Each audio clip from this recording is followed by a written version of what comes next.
할렐루야. 창립 9주년을 맞아 온 가족 페스티벌을 함께 하게 된 여러분을 진심으로 축복합니다. 먼저 이 찬양 우리가 함께 올려드렸던 것처럼 이 페스티벌의 서막을 온 성도가 함께 모여서 주님을 예배하고 찬양함으로 시작할 수 있음에 감사를 드립니다. 어제까지만 해도 비가 계속 와서 오늘 날씨가 어떨까 기도도 하고 또 걱정도 했는데 정말 기가 막힌, 그래서 지금 구름이 약간 꼈어요. 또 낮에는 또 화창하게 더 해주실 거라고 생각이 되는데 좋은 날씨 속에서 또 뭐 맛난 음식도 먹고 좋은 프로그램들 또 좋은 성도들과 함께 하는 이 축제의 시간을 우리가 가지게 될 텐데 바라기는 오늘 하루 우리가 그냥 웃고 즐기는 시간에서 끝나지 않았으면 좋겠습니다. 왜냐하면 성도가 모인다는 것은 우리의 존재의 목적은 우리 찬양대가 고백했던 것처럼 호흡 있는 자마다 여호와를 찬양하는 거예요. 그래서 오늘 우리가 이 예배를 통해 시작하는 것은 하나님을 찬양하기 위해 모인 겁니다. 그래서 우리가 예배를 통해 먼저 하나님께 영광 올려드리고 또 이후에 진행되어지는 모든 순서들 통해서 정말로 하나님의 이름만을 높이는 그런 축복의 시간이 되었으면 좋겠습니다.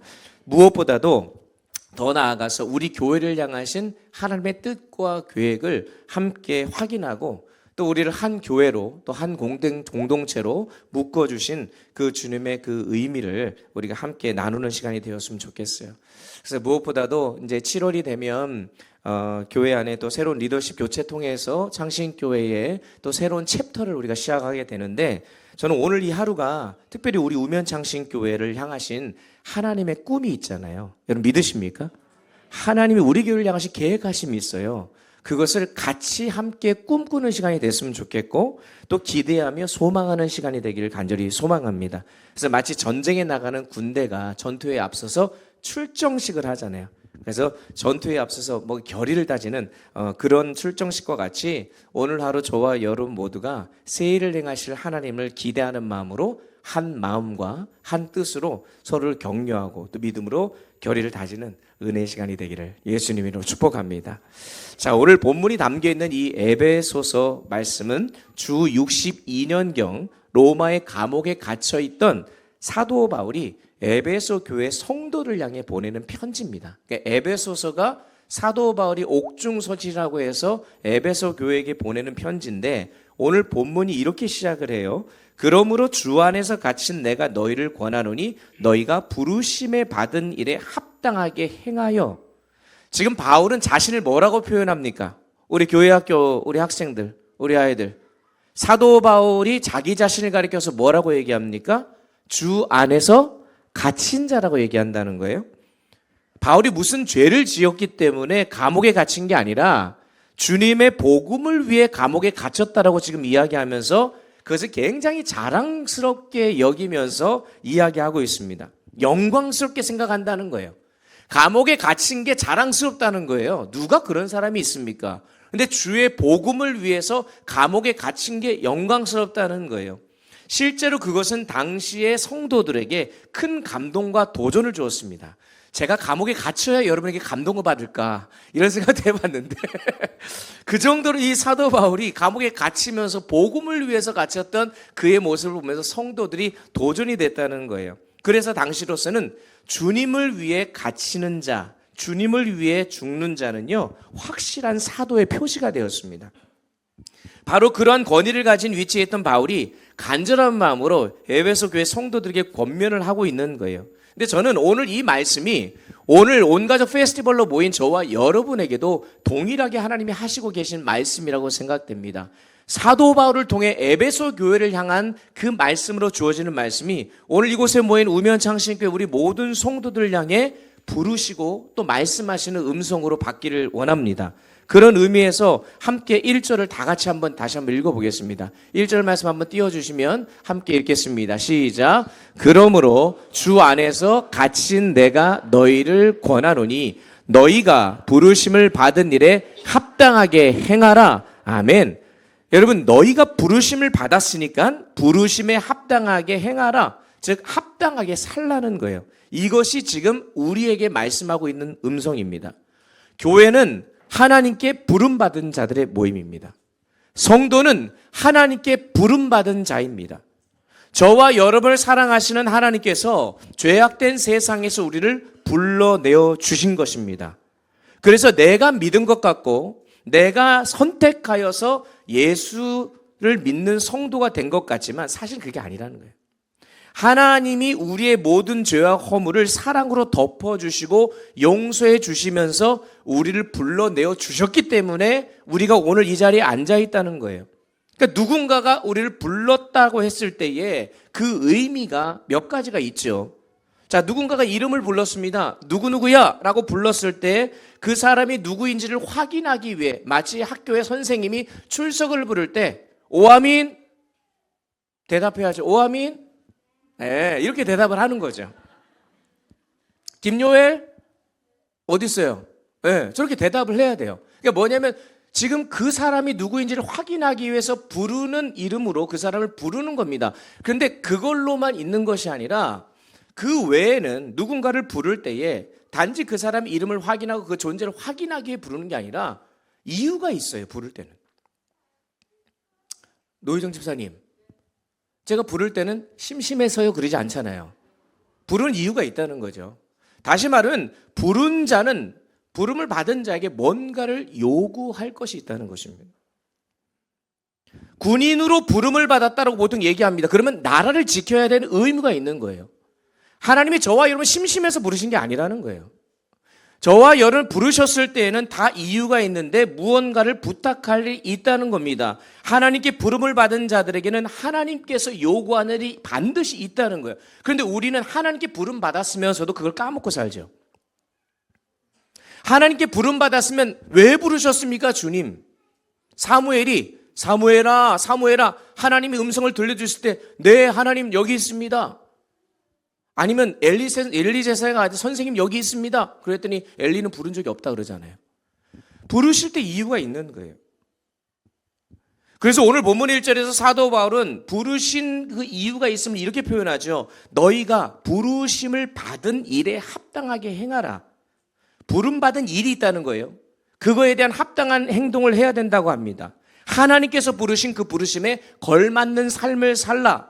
아무렇게나 이전처럼 네 맘대로 살지 말고 하나님의 백성이 되었으니 그에 맞는 삶을 사는 것이 당연하다 얘기하는 것입니다. 그러면 하나님이 우리를 교회로, 하나님이 우리를 성도로 부르신 목적이 무엇일까요? 오늘 본문 4절은 이렇게 얘기합니다. 이와 같이 너희가 부르심의 한 소망 안에서 부르심을 입었다라고 말합니다. 이 말은 한 사람 한 사람 여러분 각자가 하나님께 다 부름을 받았지만 그 부름받은 목적은 우리 모두가 다 똑같다는 거예요. 동일하다는 겁니다. 마치 하나의 곡을 연주하기 위해서 각각의 악기들이 함께 모인 오케스트라처럼 형편과 처지가 다르고 출신과 배경이 다르고 신앙의 연수도 다르고 오늘처럼 세대들도 다 다르고 가진 달란트도 다 다르지만 우리 모두는 한 가지 소망을 위해 하나님께 부름받았다는 거죠. 그것이 무엇일까? 여러 가지 이유가 있지만 그 중에서 가장 본질적이고도 중요한 한 가지를 말씀을 드리려고 해요. 다 같이 따라해 보겠습니다. 그리스도 안에서 하나가 되는 것입니다. 그리스도 안에서 뭐가 되는 것? 하나가 되는 거예요.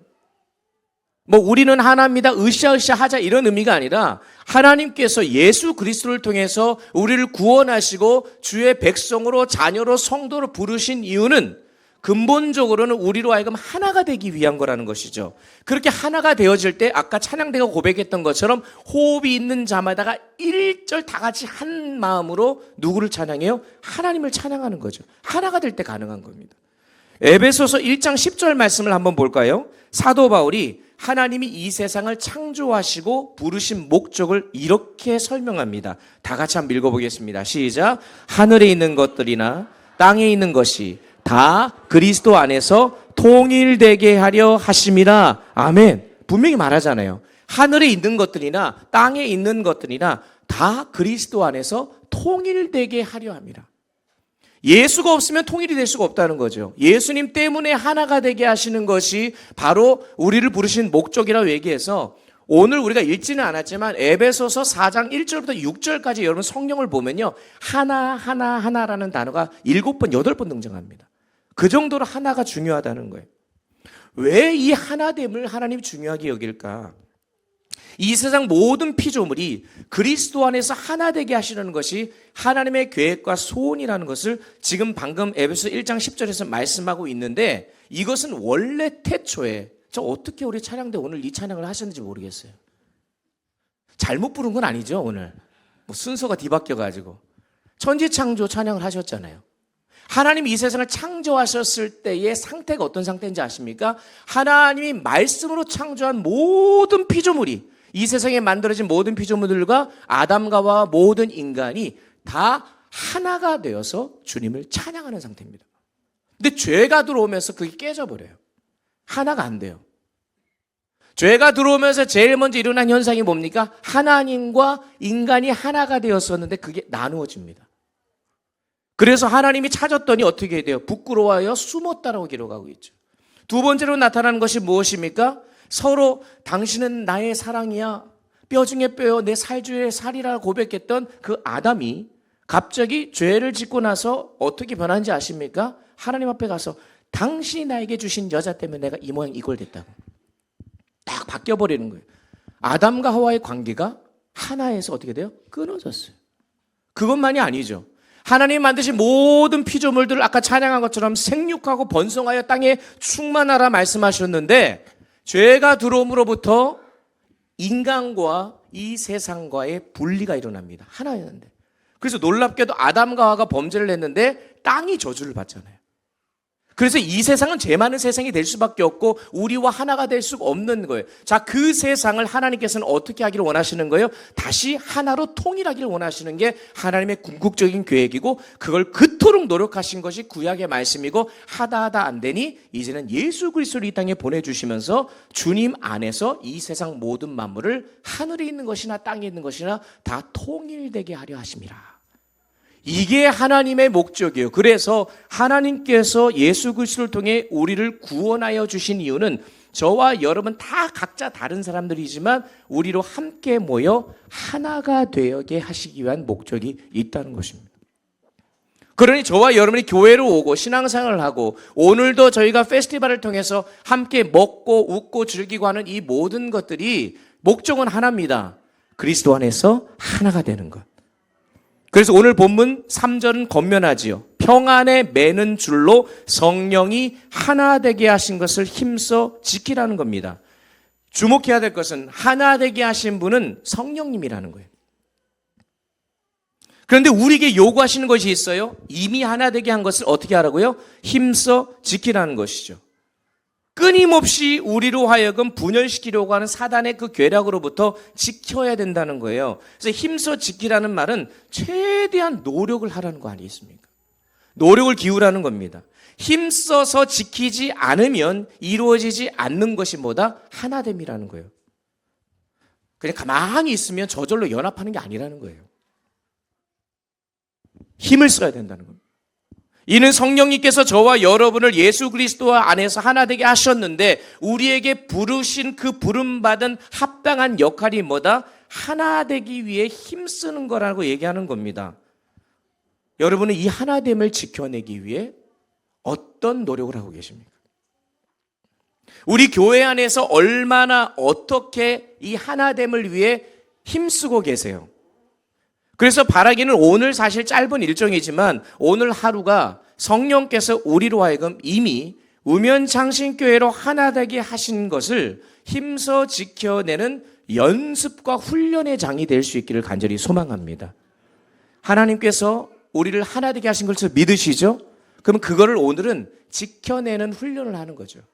그러면 어떻게 하나됨을 지켜낼 수 있을까? 오늘 본문 2절은 교회가 하나 되기 위해 필요한 4가지 덕목을 제시합니다. 따라해 볼게요. 겸손, 온유, 오래 참음, 용납. 자, 이 4가지를 기억하십시오. 자, 이 4가지 중에 겸손을 가장 먼저 언급하고 있는 데는 이유가 있습니다. 겸손이라는 것은 하나님 앞에서 나 자신의 부족함을 깨닫고 남을 나보다 낮게 여기는 게 겸손입니다. 즉, 나 스스로에 대해서는 좀 덜 생각하고 다른 사람을 더 생각하는 것이 겸손이죠. 그러면 겸손은 공동체를 하나 되게 만들 수밖에 없습니다. 겸손한 사람에게는 다가가고 싶어요? 안 다가가고 싶어요? 다가가고 싶어요. 그리고 친해지고 싶은 마음이 듭니다. 하지만 교만은 어떻습니까? 교만은 공동체를 분열시킵니다. 바리새인들을 보세요. 그들은 교만했기 때문에 남들과 하나 되지 못했습니다. 물론 다른 사람들도 이 바리새인들의 종교적인 모습과 여러 가지 것들이 뛰어나다고 인정은 해줬어요. 그들의 속은 모르더라도, 그들이 회칠한 무덤과 같아도 그들의 겉모습만 보고 저 사람들 대단하다고 여겼을 거예요. 그런데 정작 그들은요, 그렇게 대해주면 겸손하게 받고 그렇지 않다고 고백해야 되는데 자신들이 뭐가 됐냐? 남들을 무시합니다. 정죄합니다. 또 남들보다 자신들이 더 잘나 보이기 위해서 긴 옷을 입고 굉장히 거룩한 모습을 걸으면서 다니는 거예요. 그러면서 특별 대우 받기를 원합니다. 그러니 누가 그들과 함께 어울리고 싶겠어요? 그래서 사도 바울은 빌립보서 2장 3절 이하에서도 아무 일에서든지 다툼이나 허용으로 하지 말고 오직 겸손한 마음으로 각각 자기보다 남을 낮게 여기고 각각 자기를 돌볼 뿐더러 각각 다른 사람들의 일을 돌보아 나의 기쁨을 충만하게 하라라고 얘기하는 겁니다. 그런데 이것이 바로 죽기까지 순종하신 예수 그리스도의 완전한 겸손이십니다. 저와 여러분을 낮게 여기지 않으셨으면 절대로 그런 일을 할 수가 없으시죠. 저는 오늘 하루 이 겸손을 저와 여러분이 연습했으면 좋겠습니다. 옆에 계신 분들을 나보다 남을 낮게 여기는 거예요. 한번 쳐다보세요. 동의하십니까? 나보다 남이 낫습니까, 여러분? 오늘 낮게 여기는 훈련을 하는 거예요. 주님이 나에게 그러하셨듯이 저와 여러분도 남을 나보다 낮게 여기는 훈련을 통해 성령께서 하나 되게 하신 것을 힘써 지켜낼 수 있기를 예수님의 이름으로 축복합니다. 두 번째로 또한 온유해야 합니다.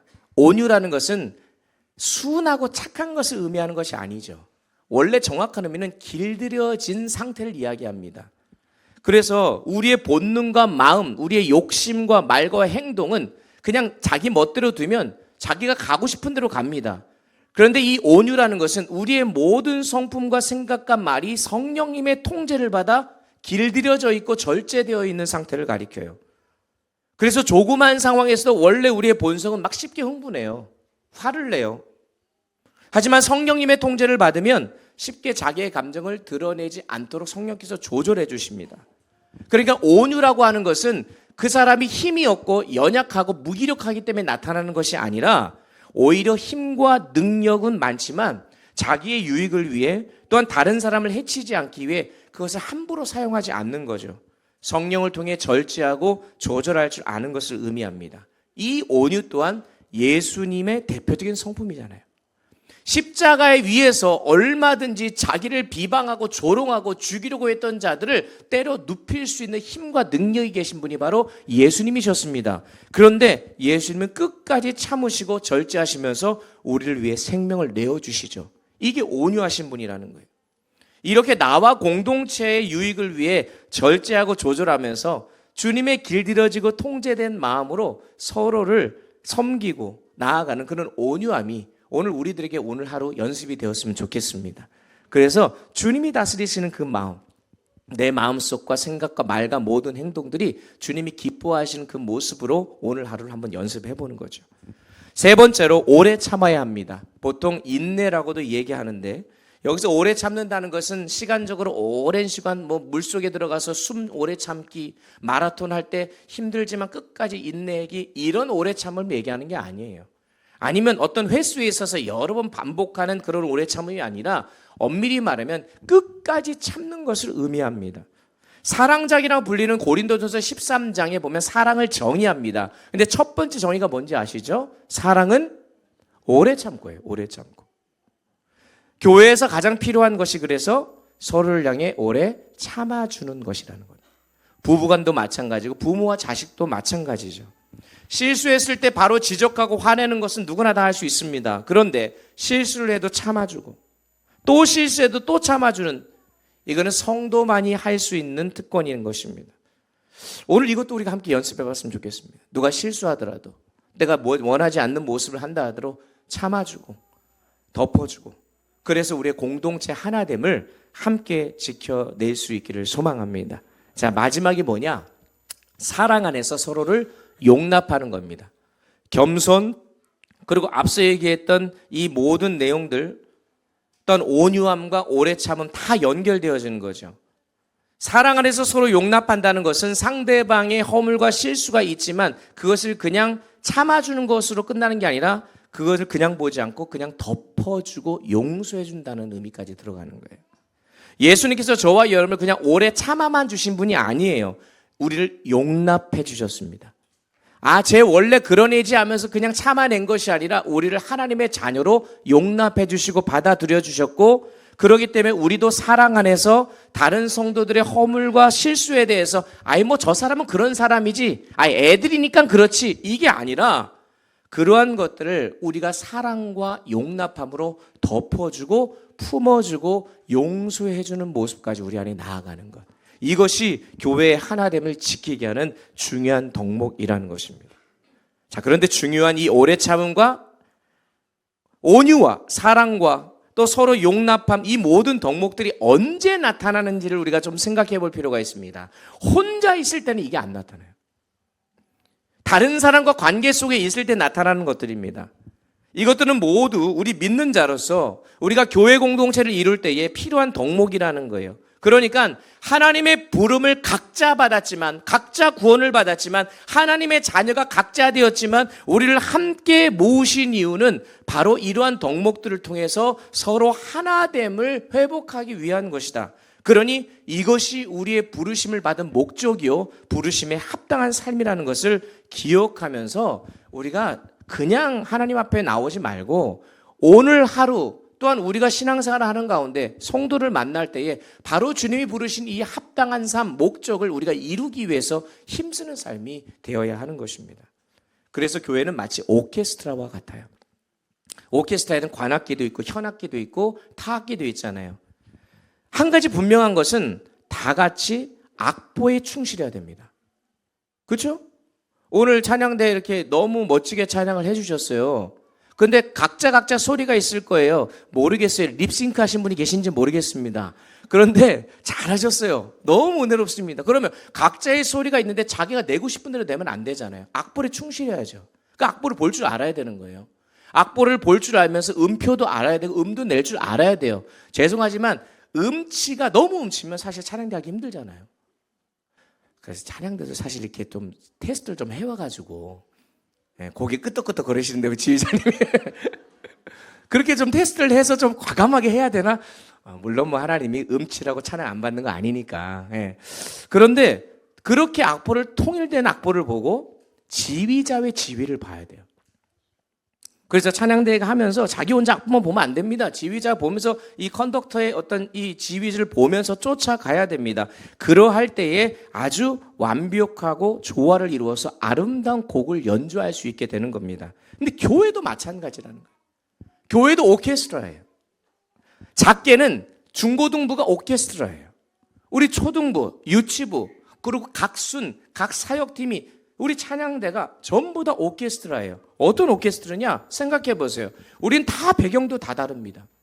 출신도 달라요. 자란 환경도 다릅니다. 성격도 달라요.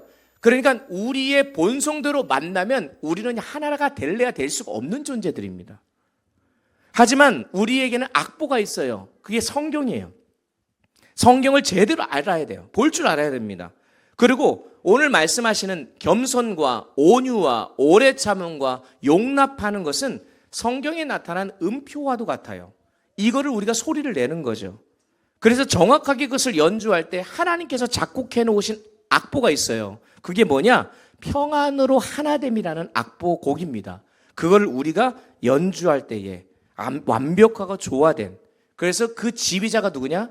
바로 우리 최양재 선생님이 아니라 예수 그리스도, 머리 대신 예수 그리스도가 지휘하시는 것, 그 지휘에 맞춰서 우리가 아름다운 조화를 이룰 때에 아름다운 찬양으로 하나님 앞에 영광 올려드리게 되는 것이죠. 그래서 오늘 모인 목적을 기억하십시오. 오늘 우리는 오케스트라를 연주하기에 모인 겁니다. 내 생각과 내가 원하는 것 서로 내려가면 또 맛있는 거 많이 있으니까 내가 혼자 많이 먹겠다 그러지 마시고, 우리가 서로 하모니를 이루기 위해서 오늘 하루를 살아가는 거예요. 우리 아이들을 먼저 위해 주시고 어르신들을 먼저 존중해 드리고 이런 어떤 서로 아름다운 모습들이 있어야 돼요. 그래서 로마서 8장 28절 하나님의 부르심을 받은 저와 여러분을 향해 우리 하나님께서 약속해 주시는 이 말씀을 붙들고 오늘 말씀을 마무리하도록 하겠습니다. 다 같이 한번 읽어볼까요? 함께 읽겠습니다. 우리가 알거니와 하나님을 사랑하는 자 곧 그 뜻대로 부르심을 입은 자들에게는 모든 것이 합력하여 선을 이루느니라. 아멘. 하나님의 뜻대로 부르심을 입은 우리들에게는 모든 것을 합력하여 선을 이룬다는 거예요. 오늘 이것을 우리가 경험했으면 좋겠습니다. 겸손과 온유와 오래 참음과 용납, 이것을 연습하십시오. 훈련하십시오. 그리고 부르심에 합당한 그런 삶을 우리가 살아갈 때에 하나님의 부르신 그 한 소망, 하나됨을 우리 안에 이루어드림을 말미암아 태초에 하나님이 온 세상 만물을 바라보시면서 흡족해 하시고 보시기에 좋았더라고 하는 그 모습이 우리 우면창신교회를 바라보면서 온 교회가 주 안에서 하나됨을 통하여 주님이 기뻐 받으시는 그런 공동체로 온전히 설 수 있기를 예수님의 이름으로 축복합니다. 축복합니다. 우리 이 시간 함께 찬양하고 서로 축복하면서 오늘 예배를 마치겠습니다. 우리 주 안에 우린 하나, 모습은 달라도 함께 찬양하며 나아갑니다. 주 안에 우린 하나, 모습은 달라도 예수님 한 분만 바라네. 사랑과 선행으로 서로를 격려해 따스함으로 보듬어가리. 주님을 이 안에 함께 하시니 형제자매의 기쁨과 슬픔 느끼네. 내 안에 있는 주님 모습 보네. 그분 기뻐하시네. 우리 옆에 계시면 함께 축복하며 찬양합니다. 주님 기뻐하십니다. 우리를 통해 주님 우리를 통해 계획하시니 부족한 입술로 찬양하게 하시니. 아멘. 주님 우리를 통해 계획하시니 너를 통해. 우리 다 같이 일어나서 다시 한번 찬양할까요? 주님 우리를 통해 계획하시니. 우리 옆에 계시면 함께 손잡아 봅시다. 하며 자들은 찬양합니다. 부족한 입술로 찬양하게 하시니. 주님 우리 통해 계획하시니 너를 통해. 우리 마지막으로 다시 한번 찬양할 때 주님 안에서 우리 하나님을 찬양합니다. 주님